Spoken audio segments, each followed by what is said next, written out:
Here we are at the Osireion, possibly one of the most impressive sites in Egypt, possibly the world.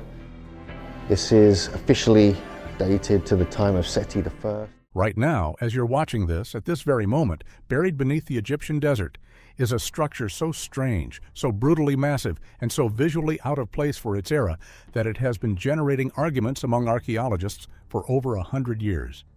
On the internet, people have called it alien, pre-human, impossible. None of those are serious archaeological positions, but the reason people reach for them. That part is completely understandable. And the actual truth? Even wilder than the conspiracy.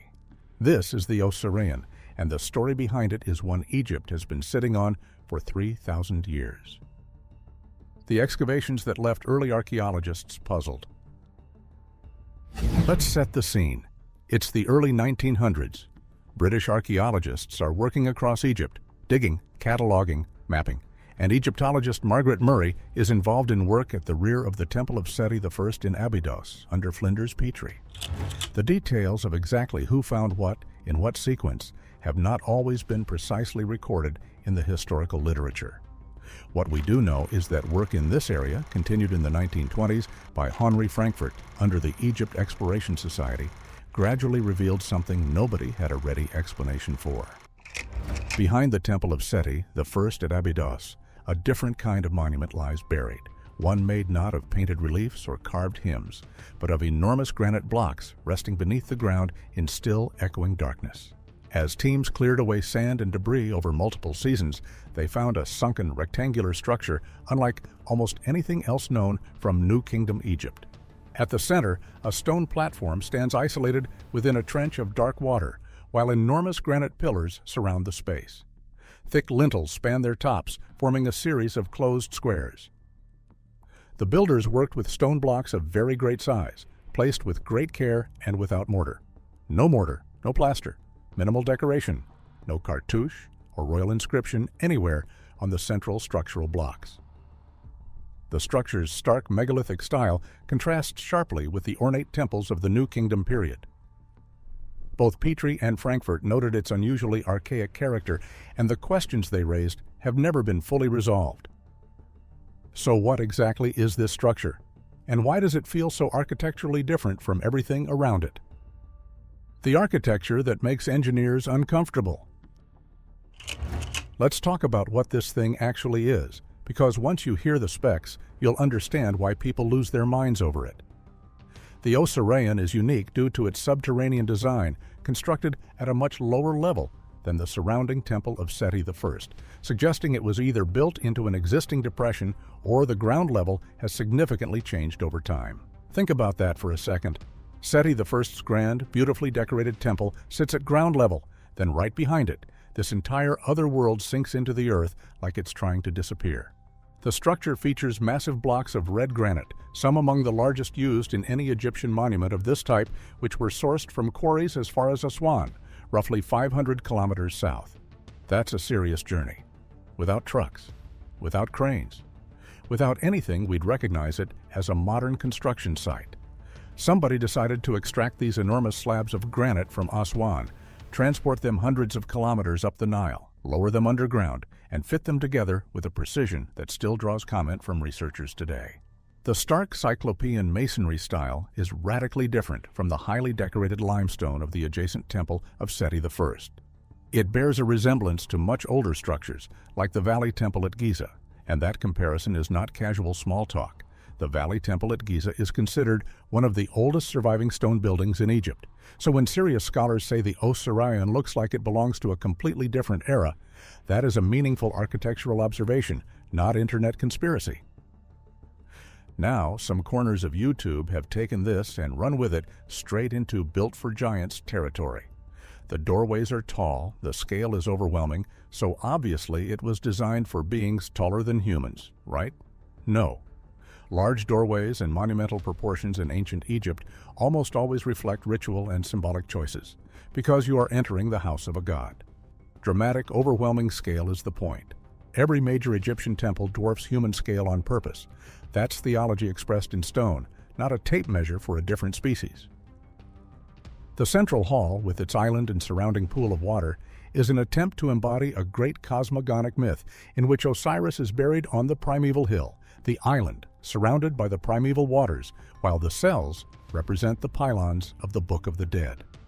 This wasn't construction for construction's sake. This was theater, cosmic, sacred, deeply intentional theater, built to make you feel like you were descending into the underworld itself. When initiates walked into the structure, they may have participated in a symbolic descent into the underworld, invoking Osiris as a god of death and as a source of renewal. So who commissioned all of this? Because the man behind the Osireion has a backstory that is every bit as dramatic as the structure itself, and it starts long before he ever picked up a chisel. Meet Seti, the first, the pharaoh who needed the world to remember him. This is where the early life of our story begins, and it is a story because Seti I was not just any pharaoh. He was a man rebuilding an empire from the wreckage of a scandal. Seti I was born into the 19th dynasty, the son of Ramesses I, who briefly held the throne before him. But while his father was largely a transitional figure, Seti was built for something bigger.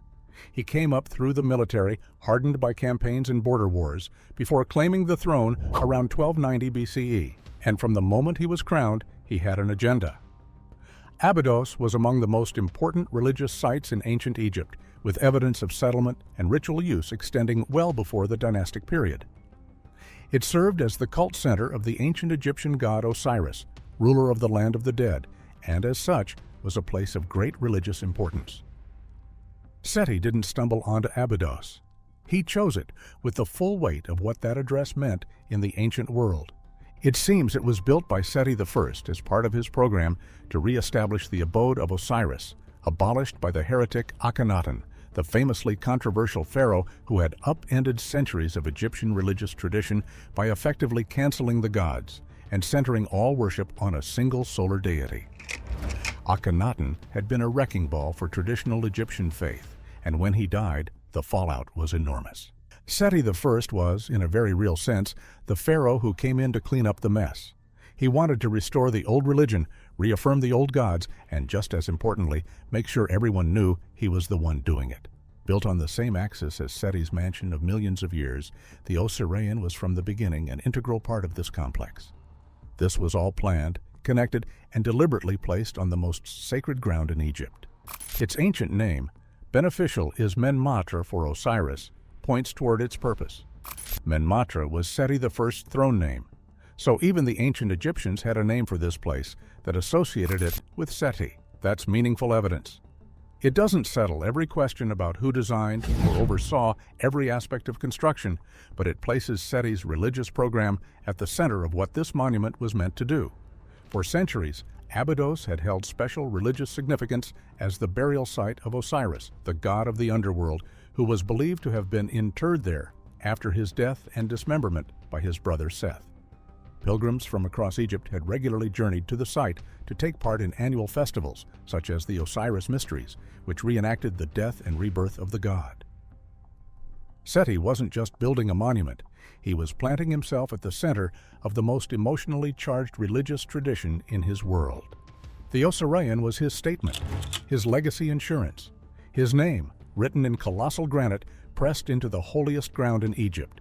But if the name is right there, if it literally says Seti I in the ancient text, why has the debate about who actually built this thing refused to die for over a century? The inscriptions don't lie, but they don't tell everything either. This is the section where the plot thickens, because the inscriptions at the Osireion are simultaneously the strongest evidence for Seti I, and the reason serious scholars have never fully stopped arguing. The Egypt Exploration Society excavations uncovered an ancient mark reading Menmatra, Seti I, is beneficial to Osiris, believed to be the ancient name given to the subterranean structure. The EES came to the conclusion that it was built during the reign of Seti I, as detailed in its report published in 1933. In 1998, scholar P.J. Brand examined the numerous cartouches of Seti I throughout the complex and agreed it can be dated confidently to Seti's reign. Mainstream scholarship generally dates it to Seti I's reign, though some details remain debated. But before we call it settled, here's the thing. The entrance passage bears a cartouche of Seti I along the approach corridor, and the complex as a whole does contain inscriptions, cartouches, and later graffiti in its associated passages and chambers. But the central granite structure at the heart of the Osireion, the massive megalithic core, carries no such royal inscription. The most monumental part is largely bare. No cartouches, no royal propaganda on those colossal blocks. None of the things New Kingdom pharaohs typically stamped across their grandest works. The name of Seti I was also found on a black granite dovetailed cramp inserted between two blocks of red granite architrave. The latter were apparently springing apart, and the cramp was inserted to hold them together. This is only one of the many restorations to ancient monuments carried out by Seti, but it is no proof of his contribution to the original construction of the building. That distinction, a repair tag versus a builder's signature, is everything. If you bolt a Victorian bracket onto a medieval castle wall, you didn't build the castle. Two graffiti from the 21st and 22nd dynasties found in the entrance passage provide further insights as to how ancient Egyptian priests perceived this unique structure, calling it the mysterious/hidden place of the Duat of Menmatre, and, in a greeting, "Hail to you, Isis in the birth house." So even priests writing on the walls centuries later called it mysterious, called it hidden, described it as a place where the underworld and divine birth collide. Frankfurt observed that the structure's style did not match known examples from Seti's reign. Petrie commented on the monument's very old style, and later researchers echoed those concerns. So here's where mainstream scholarship lands, and it's actually the most interesting answer of all. The majority of researchers date the Osireion to Seti I's reign, while some have argued for older elements or an earlier origin. That older origin view is generally rejected by archaeologists, but the debate hasn't died completely, partly because Seti may have deliberately built the structure in a style designed to look ancient, to feel primordial, to evoke a religious weight that no shiny New Kingdom limestone temple could match. It was an architectural costume, one that said, "This is not new, this is eternal." Whether or not it's as old as it looks, the intent was to make it feel older than time itself. But that's mainstream. What about the people who say it's genuinely prehistoric? Because the debate around the Osireion's true age has produced some of the most heated arguments in Egyptology and some of the messiest misinformation online. The age debate, real anomalies versus internet archaeology.